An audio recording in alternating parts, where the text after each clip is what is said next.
Okay, could you identify yourself? Tommy Allen. Okay. Yeah, ex-drag racer. Ex-drag racer. Yeah. Okay, well, Tommy, I'm going to bring this to your attention because I find it kind of interesting.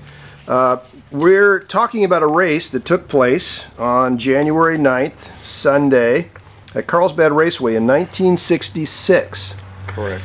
The promo on this race says Surfers Prud'homme head entries for Carlsbad, and what it says is, this coming Sunday, the Jackpot Pro Circuit moves to Carlsbad Raceway, and the feature attraction will be the Surfers AA fuel dragster of Bob Skinner, Tom Job, and Mike Sorokin. The Santa Monica, California team will be trying for the third win in Top Fuel and the $1,300 in jackpot bonus cash that comes with it. Don Prud'homme, driving his new Torquemaster dragster, will try to maintain his status as the leading money winner in the new NHRA Jackpot Series when he races on Sunday, January 9th at Carlsbad Raceway. So it was a pretty big deal. I mean, the prize money. Everybody was there. Everybody was there from L.A. and everybody was there from San Diego.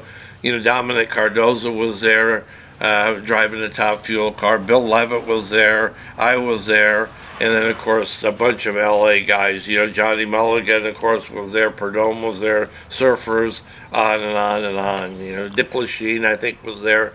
It was a big race, a lot of cars. Yeah, eliminations were going to start at 1 p.m. And that's when it was going to start. Now you came down there. The gates opened at 8 a.m. and then you laid down a qualifying pass. What kind of a qualifying pass did you lay down? Yeah, we qualified number one at 7:57.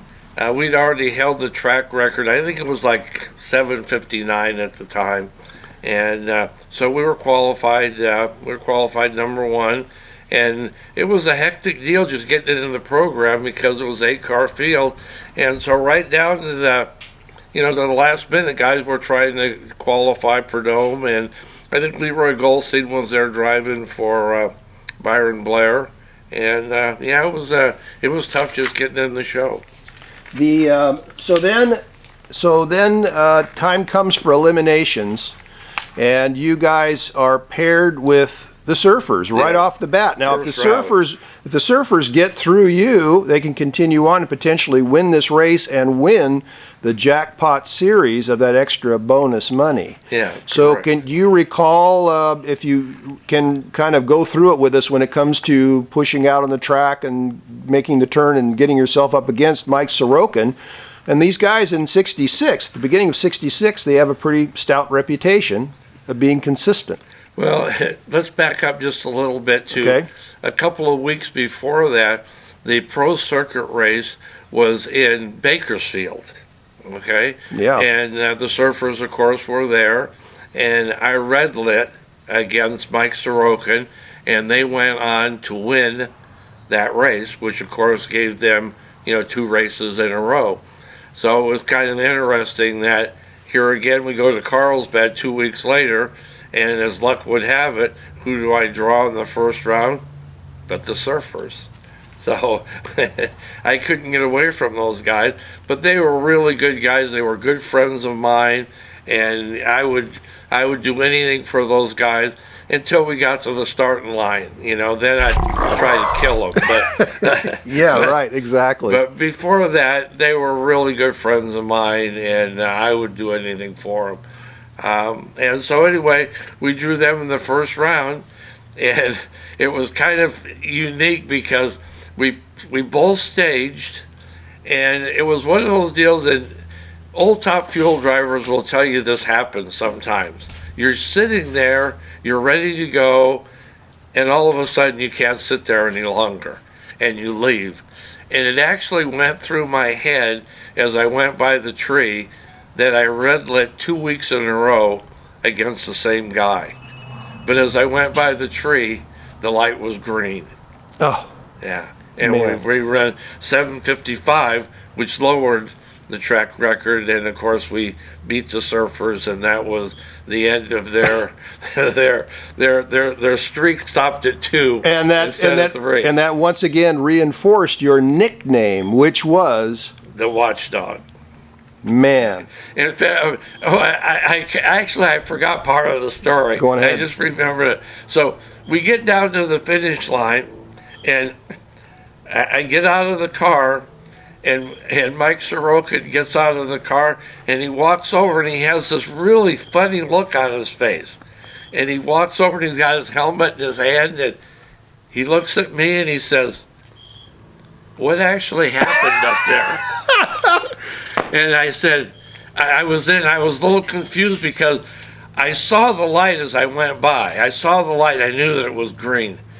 And I said, well, I don't know. I said, I just staged as normal. And, when the tree came on, I left. And he says, I don't know what happened. He says, I pre-staged and I staged, and all of a sudden you were gone. And I was just sitting there. And he says, I said to myself, wow, he red lit against me 2 weeks in a row, but then it was green. He said, I don't know what happened up there. And so I said, I just couldn't sit there any longer. And it was just one of those deals where you let the clutch out as the guy flips the switch. And Yeah. yeah. Well, all I can say is, Tommy, the Watchdog Allen, thank you very much for that wonderful story. We're going to add that into the Surfers documentary. Yeah, Thank and you. of course, Tom Job is still my buddy today. I see him when we have the luncheons and whatever. And I know you guys have great respect for one I another do. The because you guys were hard chargers. He's a great guy. He's a smart guy, way smarter than me. And I always kid him about that. The one time that I beat him, and he goes, "Are you kidding me? You stomped us about every other week." But yeah, he's a great guy, and I wish Mike was still around. But I'm fortunate that that I'm still here. My buddy Larry Huff, of course, has passed in March of 2015.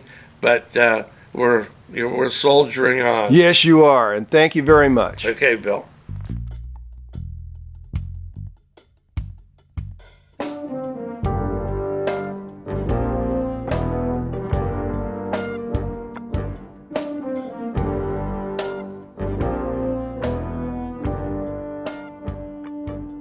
So the first race of February 1966 is the UDRA Winter Nationals, and I'm sure NHRA tried to sue them for using the name. They did, as a matter of fact, for using the name Winter Nationals because, well, they said that was their name. So from then on, AHRA would use Winter Nationals, 2 words, and that fixed it. It rained out, but everybody qualified, and it looks like the Surfers qualified about 3rd and then rained out. So everybody went home. Now we go to Irwindale, and It's the AHRA. AHRA Winter Nationals. Yeah, okay, the UDRA Winter Nationals, the AHRA Winter Nationals. We've got sanctioning body issues. Sanctioning body, head Interesting. button. So it says that the Surfers beat Mooneyham, but I don't know. 3rd round, Adams and Ware. He got beat by Adams and Ware in the 3rd round. Tough team. Tough team. Tough team. There were Period. tough teams everywhere. I mean, and then But Gene Adams is. But any of those big races, everybody in the place can beat you. It's just a matter of. And I think that should be John Mulligan driving the car then, right? Yeah, Should have been, yeah. Yeah. Adams wearing Mulligan. that's when he turned it over at Irwindale after they switched the motors. That was later in the day, right? I think it was the in elimination during eliminations. No, but after they beat us. Oh yeah, Oh, yeah, yeah. because they It was they- for they the were last going- round. Yeah, For exactly. the last round, you're right. They changed the motor, and he pushed it out there in the rocks to warm it up, and he As whacked the Adams was throttle. wont to do, he melted the pistons out of it, and they borrowed Nix's motor, and nothing fit, and they thrashed it together, and firing it up in the pits, and Mo wanted to make sure that it would leave, and he went like this, and the road went like that. He went Oh no! Upside down and upside down. down, and Hightower singled for the money. Bobby So, Hightower. and Jack Ware told me at that point, once he tipped it over, he only had 2 Woody cars because he owned 3 at that time. That's right. He was Woody's biggest fan. He bought 3 Woody cars at the same time. Wow. And when Mulligan crashed that one, he only had 2. Oh darn! Yeah. There's a great shot right here of the surfers during this time in February of '66. Obviously running Yes. 100% because Mike is beating the tires off of it. They're He on is it. really, Yeah. when you can make more smoke than the Zoomies zoomies clear. can blow away. Yeah. you're beating it pretty hard. He's hammering them hard there. And this is the third weekend in February. We've got UDRA sanctioning for the first one, AHRA for the second one, and now we're at the NHRA Winter Nationals. Wow. And on that weekend, I don't remember all of the things that happened, but I think Mike was just not in the mood to mess around with trying to slip the clutch or whatever. Mm-hmm. And we weren't in the mood of backing the power down. And it was just a bad bunch of moods got together. Got And it. so we're out there just beating the tires to death. And so we end up this. Get this picture here. Yeah. So this run here, I'm pretty sure, is top speed of the meet at about 210 miles an hour. But it's beating the tire so hard, it probably took about a week for it to get down to the finish Yeah. line. ET was not that good. Half but- hour ET and Yeah, 210 half miles an But hour. hauling butt at the other But end. boy, it was humming when it got there. Yeah. And so anyway, I don't remember who beat us, but it wouldn't have taken much of anybody to beat us. Was it Warren and Cover? It's on the next page. You got beat by Warren on the next page. You won the first round. It's highlighted there. It is. Yep, looks like Ridge Route Terrors did you again. yeah, they got us again. Close James race, Warren. though. Close race. Well, 757 to a 760. I'm surprised it was even that good. I was thinking it would be about 1025 or something. Yeah, right. Um, Yep. Mm-hmm. But anyway, James Warren and Boys. Roger Coburn, they beat us up a lot. They beat everybody They up were a good lot. guys, They too. were good guys. Yep. Okay. And during the same time at the UDRA meet, which was rained out, so everybody pre-qualified, and then it rained out, and they came back, and Mike red lighted in the first round. So he was probably over it by then. Okay, how many Winter Nationals races can we have? Yeah. So But in a way, I mean, we're coming up now on the biggest race of the year. yeah, So we're getting into March now, So and that one goes in the- Yes. All right, so the March meet, for those that don't know, was the biggest race on the West Coast, the biggest drag race across the country.